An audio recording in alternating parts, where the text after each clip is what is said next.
The first violation notice for his late wife's unapproved. Azaleas felt like a petty nuisance to Judge Arthur Brantley. But under HOA President Cynthia Moss, the nuisance became a war. The fines escalated. Then his wife's azaleas were poisoned. A false complaint was filed with the judicial board. His trash cans were perpetually out of compliance. For 18 months, the widowed judge endured her campaign of quiet terror, feeling powerless in his own home. It ended in fire.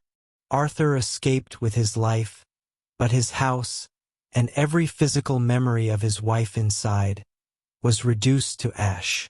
The investigation was swift. A paid-off teenager confessed, implicating Cynthia.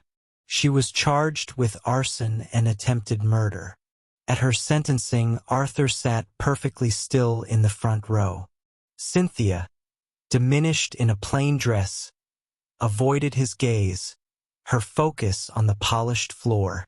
When Arthur stood to deliver his victim impact statement, his voice was a calm, carrying force. "She didn't just burn a house," he stated, his eyes finally locking onto her. "She burned my wife's books, her grandmother's quilt, our wedding photos. She tried to erase my past." Compelled by his voice, Cynthia looked up. Her gaze traveled from his face, down his somber suit, to the solemn bench behind him. The title she had always dismissed, judge, suddenly crystallized into terrifying reality. This wasn't her petty kingdom of bylaws and fines. This was his world.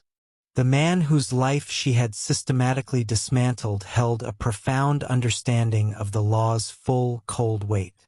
The color drained from her face. A choked gasp escaped her lips. It was the sound of pure, undiluted terror. She wasn't just being sentenced. She was being sentenced in front of her victim, a man who knew exactly what the consequences truly meant. Arthur saw the dawning horror in her eyes. He gave a single, slow nod, a silent confirmation of her ultimate, belated understanding. He had said all he needed to say. The message had been delivered. This response is AI-generated, for reference only.